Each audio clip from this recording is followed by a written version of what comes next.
Praise the Lord. आप सबको जय मसीह की। खुदावन यीशु के नाम में एक बार फिर से आपको सलाम, greetings to you in Jesus mighty name.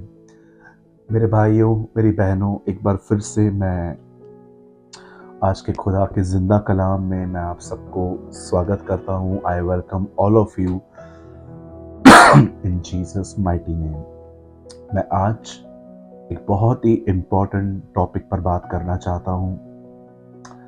मुझे लगता है कि ये बहुत ही टाइमली वर्ड है, बहुत ही ज़रूरतमंद वर्ड है ये। मुझे लगता है इन दिनों में हम जवानों को इस तरह के वीडियोस को बार बार सुनने की बड़ी ज़रूरत है। और आज मैं बात करना चाहता हूँ आपसे प्रेयर के लिए। इससे पहले कि मैं आपको प्रार्थना के बारे में बताऊँ, उससे पहले मैं हमेशा की तरह आपको एक बार फिर से उत्साहित करना चाहता हूँ कि मेरे भाइयों, मेरी बहनों, परमेश्वर आपसे प्रेम करते हैं। उसका जो प्रेम है वो इसमें नहीं दिखाई देता कि हमारी प्रार्थनाओं के उत्तर कितना जल्दी आते हैं, कितना लेट आते हैं। उसके प्रेम का चिन्ह उसकी मृत्यु है।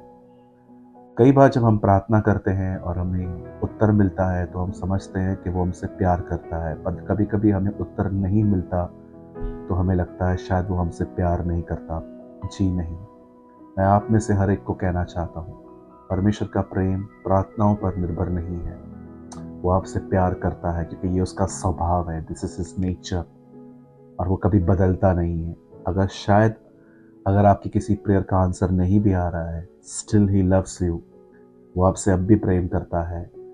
और अगर आप ये सोचते हैं कि अगर वो मुझसे प्रेम करता है तो उत्तर क्यों नहीं देता, तो मैं आपको बताना चाहता हूँ, बहुत सारी बातें जब देर से होती हैं तो उसमें से बहुत बड़ी भलाई निकलती है। खुदा ने कुछ चीज़ें जानबूझ के रोकी हैं ताकि इसमें आपकी भलाई है। वो अब नहीं, लेकिन एक दिन आप ज़रूर समझ पाएंगे। आज मैं बात करना चाहता हूँ उन लोगों के लिए जिनकी प्रेयर लाइफ बहुत ही कमज़ोर है, ख़त्म हो चुकी है, या तो आप देख रहे हैं कि आपके लिए प्रार्थना करना एक पहाड़ की तरह बन चुका है। मैं आपके सामने एक वचन रख रहा हूँ। ये वचन पहला थिस्सलुनीकियों 5 अध्याय के 17 में लिखा है। मात्र 5 अक्षर हैं इसमें। निरंतर प्रार्थना में लगे रहो। बाइबल कहती है निरंतर, बिना रुके प्रार्थना करो। परमेश्वर ने हमें हमेशा घुटनों पर बैठने के लिए नहीं कहा है, लेकिन परमेश्वर चाहता है कि ये हमारी लाइफ स्टाइल हो। जैसे एक्टर्स हैं, उनकी एक लाइफ स्टाइल है, क्रिकेटर्स हैं, उनकी एक लाइफ स्टाइल है। वो सारा दिन यही सोचते रहते हैं कि कैसे मैं अपनी फिटनेस को कायम रखूं। एक्टर्स हमेशा अपनी डाइट को कंट्रोल करते हैं ताकि वो फिट दिखे, अच्छे दिखें।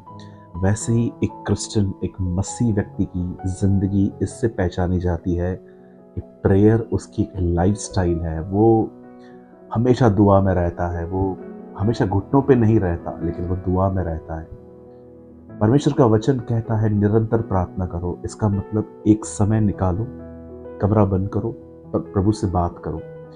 लेकिन जब वहां से बाहर आते हो तो ये न समझो कि प्रार्थना कंप्लीट हो गई। जी नहीं, अब यहाँ से प्रेयर लाइफ स्टार्ट होती है, जहाँ पर हम परमेश्वर से छोटी मोटी और बड़ी बड़ी बातों के लिए, हर बात के लिए हम उससे बात करते रहते हैं। इवन हमारा मुंह बंद रहता है, लेकिन हम उससे जुड़े हुए रहते हैं, हम उसके साथ सहभागिता करते रहते हैं, हमारी कम्युनिकेशन उसके साथ बनी रहती है।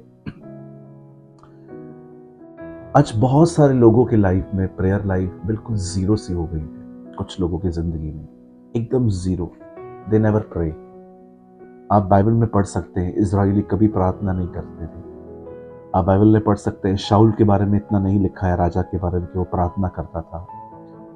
आप ऐसे बहुत सारे लोग मैं आपको बाइबल में उदाहरण दे सकता हूँ जिनके प्रेयर के बारे में कुछ नहीं लिखा गया है। आप कभी नहीं पढ़ोगे कि इजराइल के लोगों ने जंगल में दुआएं की। आप कभी नहीं पढ़ोगे कि इसने दुआ की, उससे दुआ की। हाँ, लेकिन जिन लोगों ने प्रार्थना की, बाइबल उनका भी वर्णन करती है। दानियल, नेमिया, अब्राहम, यहोशापात, हन्ना, और भी बहुत सारे लोग हैं जो प्रार्थना करते थे। लेकिन मैं कभी कभी सोचता हूँ कि जिन लोगों की जिंदगी में प्रार्थना खत्म सी हो गई है, जीरो हो गई है, डेड हो गई है प्रेयर लाइफ, ऐसा क्यों हुआ है? जब मैंने इसके बारे में सोचा तब पवित्र आत्मा ने मुझे एक बात दिखाई, और वो ये थी कि प्रार्थना इसीलिए कम हुई है क्योंकि प्रेम ठंडा पड़ गया है। बहुत बार हम, आप और मैं, परमेश्वर के प्रेम में जब ठंडे पड़ जाते हैं तब हमारी prayer life slowly slowly down हो जाती है और बोझ सी बन जाती है। लेकिन जब हम परमेश्वर के प्रेम में बने रहते हैं, जब हम जानते हैं कि हमारा खुदा हमसे कैसी मोहब्बत रखता है, कैसे उसने मेरे और आपके लिए अपना बेटा भेजा, कैसे उसने हमारे गुनाहों के लिए मारे खाई, चाबुक खाए, कोड़े खाए, बेइज्जती सहन की, थूके खाई, कीले खाए, उसे नंगा किया गया और उसे वहाँ पर मारा गया, और उसने ये सब अलाउ किया अपने ऊपर। जब हम ये जानते हैं, हमारा दिल खुद ब खुद उसके लिए उठा हुआ रहता है। आज मैं आप में से हर एक को, जो मुझे इस समय देख रहे हैं, अगर आप चाहते हैं कि मुझे ब्रदर प्रेमानी, मुझे वापस प्रेयर में ग्रो करना है, तो मैं आपको एक बात कहना चाहता हूँ। आप डायरेक्टली अगर प्रेयर में जंप मारेंगे कि अभी से मैं 1 घंटा बैठूंगा, तो मुझे लगता है ये आपको बहुत कठिन और बहुत भारी सा लगेगा। इससे अच्छा है, मैं आपको कहना चाहता हूँ, सबसे पहले आप वर्शिप में ग्रो करिए। वर्शिप में जब हम आराधना करते हैं ना, जब हम प्रभु के लिए गीत गाते हैं, जब हम ऐसे गीतों को गाते हैं जो हमारी आत्मा को छूते हैं, जब हम परमेश्वर की आराधना करते हैं ना, तब पवित्र आत्मा हमारे अंदर परमेश्वर का प्रेम उंडेलता है। रोमियो 5:5 में लिखा है कि आत्मा के द्वारा उसका प्यार हमारे दिलों में उंडेला गया है।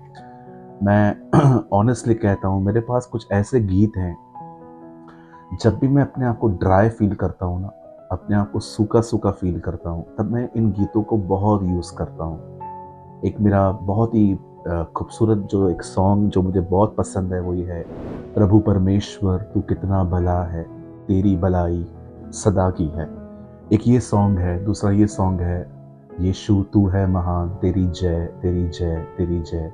देखिए, ये मेरे मेरे लिए है, लेकिन हो सकता है आपकी ज़िंदगी में कुछ और गीत हो। परमेश्वर की आराधना में बढ़िए। जब आप प्रभु की आराधना, उन गीतों को मत गाइए जिन गीतों में कोई मीनिंग नहीं है, जो बिल्कुल बाइबल के आउटसाइड चलते रहते हैं। जी नहीं, हर हर हर गीत वर्शिप नहीं होता। बहुत सारे गीतों में तो सिर्फ लोग म्यूजिक को एंजॉय करते हैं, जबकि लिरिक्स कुछ है ही नहीं। मैं ऐसे बहुत सारे गीतों को जानता हूँ जिनको मैं सुनता था और सिर्फ मैं म्यूजिक एंजॉय करता था। जब गिटार बजाते थे, वो पियानो बजाते थे, कीबोर्ड बजाते थे, मुझे वो अच्छा लगता था, लेकिन गीत पे मेरा इतना ध्यान नहीं जाता था। लेकिन जब मैंने वर्शिप की ट्रू मीनिंग समझी कि मैं खुदा के लिए क्या कर रहा हूँ, तब मैंने खुद गाना शुरू किया। मैं आपको कहना चाहता हूँ, अगर आपकी प्रेयर लाइफ बहुत ज़ीरो हो चुकी है, ख़त्म हो चुकी है, अब सबसे पहले प्रभु के गीतों को सुनना शुरू कीजिए।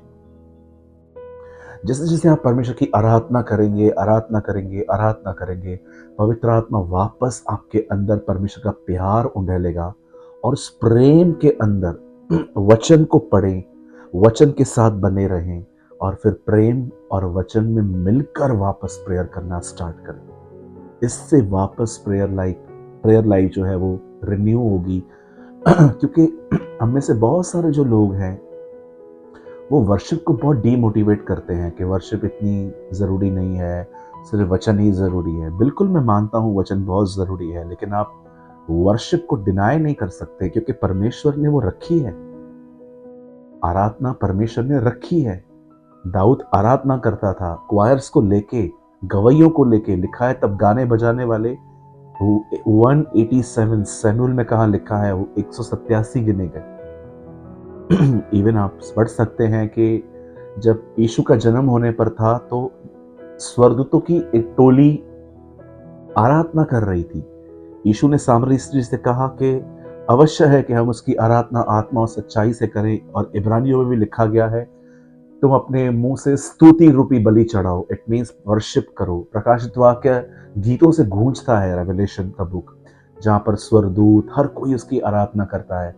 और बाइबल में कुछ भी विदाउट पर्पस नहीं आया है। There is everything is with purpose.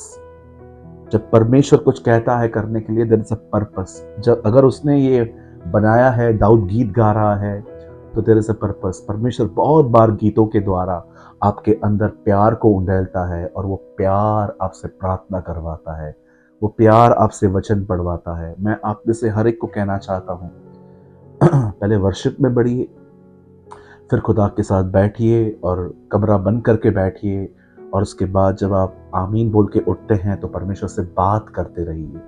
इस तरह से अपनी प्रेयर लाइफ में वापस आइए। याद रखिए, प्रार्थना इसलिए नहीं हो रही है क्योंकि ठंडापन आ चुका है। और आप जानते होंगे हमारे प्रभु के वचन में लिखा है, यदि कोई प्यासा है तो मेरे पास आए और मुझ में से पिए। आप पढ़ के देखिए, पूरी बाइबल के अंदर दो ही जगह है जहां पर यीशु मसीह ने लोगों को कहा मेरे पास आओ। एक, ऐ बोझ से दबे हुए लोगों मेरे पास आओ, मैं तुम्हें विश्राम दूंगा। और दूसरी चीज, यदि कोई प्यासा है तो मेरे पास आए और पिए। इफ एनीवन इज थर्स्ट, प्यासा वही होता है जो ड्राई हो चुका है। जीसस ये कह रहे थे, if you have a dry life, come to me, मेरे पास आओ। मैं तुम्हारे ऊपर पानी उंडेल दूंगा अपना, मैं तुम्हारे ऊपर अपना प्रेम उंडेल दूंगा। और मैं आप में से हर एक को कहना चाहता हूं, मेरे भाइयों मेरी बहनों, लर्न टू वर्शिप। सब गीतों को नहीं गाना है, लेकिन वो गीत जिसमें आपकी आत्मा मूव होती है, चाहे वो अर्नेस्ट मल जी के हों या किसी और के गीत हों, मैं आपको कहना चाहता हूँ, खुदा के लिए गीतों को गाइए, अब उसके प्रेम से भर जाइए। उसके बाद देखिए आपकी प्रेयर लाइफ काफ़ी खूबसूरत हो जाएगी, आपको मज़ा आएगा। अन्यथा प्रार्थना आपके लिए एक बोझ बन जाएगी। बाइबल कहती है निरंतर प्रार्थना करो, बिना रुके प्रार्थना करो। कई सारे जो लोग, मैं आपको बताना चाहता हूँ, वो ठंडे कैसे होते हैं? वे ठंडे इसलिए होते हैं क्योंकि जब कोई चीज़ उन्हें आकर्षित करती है तो वो उसकी तरफ चले जाते हैं। जैसे कि आजकल आप देखते होंगे एक चीज़ जो आजकल लोग बहुत उसके लिए क्रेजी हैं, वो है रील्स। फेसबुक पे, इंस्टाग्राम के लोग 15-15, 20-20 सेकंड के रील्स रिकॉर्ड करते हैं, रिकॉर्ड करके वो वहाँ पर अपलोड करते हैं। और इन लोगों की लिस्ट इतनी बड़ी है कि रोज इतने लाखों करोड़ों वीडियो अपलोड होते हैं कि हम जैसे कि कुछ वीडियोस होते हैं, जैसे कि उसमें एक आदमी खाना खा रहा है और वो आपको बता रहा है कि खाना खाने के लिए यहाँ पर आ जाओ। या कभी कभी आप देखते रहेंगे कुछ लोग बहुत ज़्यादा नॉनवेज कॉमेडी, हंसाने की बातें। मैं आपको ऑनेस्टली कहना चाहता हूँ, मैं क्लीन एंटरटेनमेंट के बिल्कुल खिलाफ नहीं हूँ। अगर आप क्लीन एंटरटेनमेंट है, अगर आप ऐसी चीज़ें देखती हैं या देखते हैं जिससे आपके दिमाग में गंदगी नहीं आती, मैं इसके बिल्कुल भी खिलाफ नहीं हूँ। लेकिन कुछ चीज़ें ऐसी होती हैं जो बड़ी गंदी और बड़ी गंदगी से भरी हुई रहती हैं। एक आदमी ठंडा कैसे पड़ता है? क्योंकि वो आहिस्ते आहिस्ते इन चीज़ों में इतना घुस जाता है, वो अपने आप को दुनिया दुनिया की ये बातें वो अपना खाना बना लेता है। खाते समय ये चाहिए, गाड़ी चलाते समय ये चाहिए, और किसी के फ्री बैठे हुए हैं स्टेशन पे या तो कहाँ पर भी तो ये चाहिए। मैं आपको कहना चाहता हूँ, जितना इस दुनिया को अंदर लेंगे उतने ठंडे पड़ जाएंगे। आप हमेशा याद रखिए, आग जब तक फीड न की जाए वो कंटिन्यू नहीं जल सकती। यदि आप खुदा में जलना चाहते हो, लर्न टू फीड योरसेल्फ। आपको लगातार अपने आप को देना पड़ता है, आपको खाना देना पड़ता है खुद को। ऐसे ही कोई भी नहीं बढ़ता। सो मेरे भाइयों मेरी बहनों, मैं उम्मीद करता हूं आज आपने समझा होगा हम ठंडे क्यों पड़ते हैं और हम कैसे वापस इस ठंडेपन से निकल के एक अच्छी प्रेयर लाइफ में वापस आ सकते हैं। और याद रखिए, सदैव से शैतान यही चाहता है कि हमारी प्रार्थना जिंदगी खत्म हो। डैनियल प्रार्थना कर रहा था, लोगों ने उसे पकड़ लिया। यीशु मसीह गसमनी में प्रार्थना कर रहा था, बस वो उठा और लोगों ने उसे पकड़ लिया। हमेशा हमले प्रार्थना जीवन पे होते आए हैं, क्योंकि शैतान जानता है यदि कोई प्रार्थना करेगा उसे अभिषेक मिलेगा। जब अभिषेक आएगा तो जितने बंधनों से उसने आपको बांध के रखा है वो सारे बंधन खुल जाएंगे। क्योंकि बाइबल कहती है अभिषेक के कारण जुआ तोड़ा जाता है। Learn to pray. मैंने हमेशा की तरह प्रेयर के ऊपर एक आर्टिकल लिखा है, आप चाहें तो आप हमसे वो आर्टिकल ले सकते हैं।